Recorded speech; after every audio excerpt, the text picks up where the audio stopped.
जय श्री कृष्णा। राधे राधे। आज हम सुनेंगे कृष्ण जन्माष्टमी की व्रत कथा। सभी माताओं बहनों भक्तजनों को कृष्ण जन्माष्टमी की हार्दिक हार्दिक शुभकामनाएं। तो आइए सुनते हैं। भाद्रपद की कृष्ण पक्ष की अष्टमी को कृष्ण जन्माष्टमी के रूप में मनाया जाता है।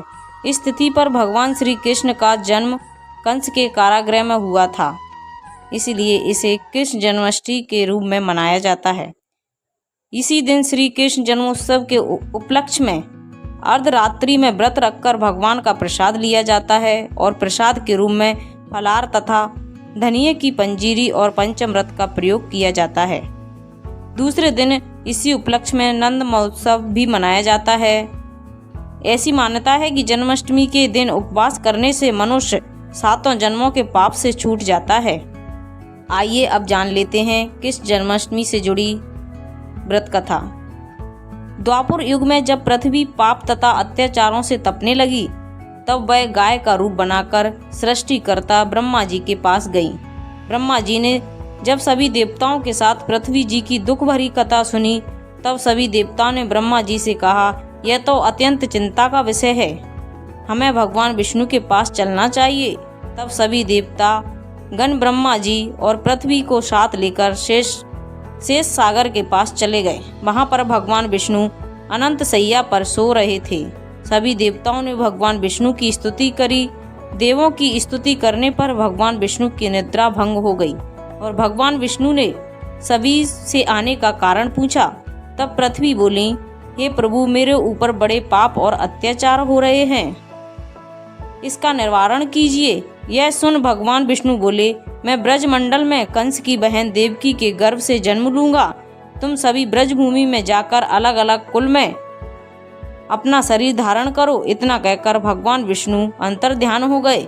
सभी देवता ब्रज में आकर यादव कुल में नंद, यशोदा तथा गोपियों के रूप में पैदा हुए। कुछ दिन बाद वासुदेव ने विवाहित पत्नी तथा साले कंस के साथ गोकुल जा रहे थे। अचानक एक आकाशवाणी हुई, कंस जिसे तू अपनी बहन समझकर साथ लिए जा रहा है, उसी के घर उसका 8वां पुत्र तेरे मृत्यु का कारण बनेगा। यह आकाशवाणी सुनते ही कंस ने तलवार निकाली और वह देवकी को मारने के लिए दौड़ा। तब वासुदेव ने हाथ जोड़कर कहा, यह औरत बेकसूर है, इसे मारना ठीक नहीं है। पैदा होते ही मैं आपको अपनी सभी संतान दे दूंगा, तब आपको कौन मारेगा। कंस यह बात मान गया तथा उन्हें कारागार में ले जाकर बंदी बना दिया गया। अब वचन के अनुसार वासुदेव ने अपनी सभी पुत्रों को पैदा होते ही कंस को दे दिया तथा पापी कंस उन सभी पुत्रों को मारता चला गया। देवकी के 7 पुत्रों को मारने के बाद जब कंस ने देवकी के 8वें पुत्र की बात सुनी, तो उसने कारागृह में कड़ा पहरा लगा दिया। जब भाद्रपद की कृष्ण पक्ष की अष्टमी की रात के समय भगवान विष्णु ने बालक के रूप में प्रकट होकर वासुदेव को अपने आप को गोकुल के घर पहुंचाने तथा वहां से कन्या लाकर कंस को सौंपने के लिए आदेश दिया। तब वासुदेव जी ने कृष्ण को गोकुल ले चलने के लिए तैयार हुए। दरवाजे अपने आप खुल गए, पहरेदार सोए हुए नजर आने लगे।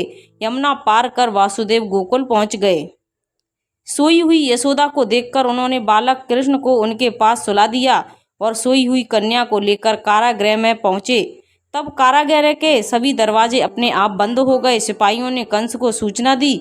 यह सूचना पाते ही कंस ने कन्या को लेकर पत्थर पर पटकना चाहा, लेकिन हाथ से कन्या छूटकर आकाश में चली गई तथा साक्षात देवी के रूप में प्रकट हुई और बोली, हे कंस, तुझे मारने वाला गोकुल में कब से पैदा हो चुका है।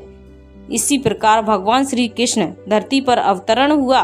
भगवान कृष्ण ने बड़े होकर बकासुर आदि दैत्यों का, असुरों का, राक्षसों का वध कर पृथ्वी तथा अपने भक्तों की रक्षा की। आइए अब अंत में जान लेते हैं 2023 में कृष्ण जन्माष्टमी कब पड़ रही है। 2023 में 6 सितंबर को भाद्रपद मास कृष्ण पक्ष की अष्टमी तिथि की शुरुआत दोपहर 3:28 पर होगी और 7 सितंबर को शाम 4:15 पर समाप्त होगी। शास्त्रों के अनुसार कृष्ण जी की जन्म भाद्रपद मास कृष्ण पक्ष की अष्टमी तिथि को रोहिणी नक्षत्र में हुआ था। पंचांग के अनुसार 6 सितंबर को सुबह 9:21 पर रोहिणी नक्षत्र की शुरुआत होगी और 7 सितंबर को सुबह 10:25 पर रोहिणी नक्षत्र समाप्त होगा। इसलिए इस साल 6 सितंबर की रात को कृष्ण जन्मोत्सव मनाया जाएगा और 6 तारीख को ही जन्माष्टमी का व्रत रखा जाएगा, जबकि वैष्णव संप्रदाय के लोग 7 सितंबर को जन्माष्टमी मनाएंगे।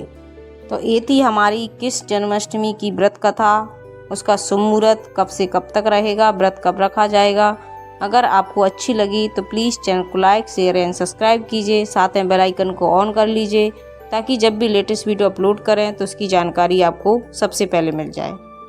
और कमेंट में जय श्री कृष्णा अवश्य लिखिए। Thank you.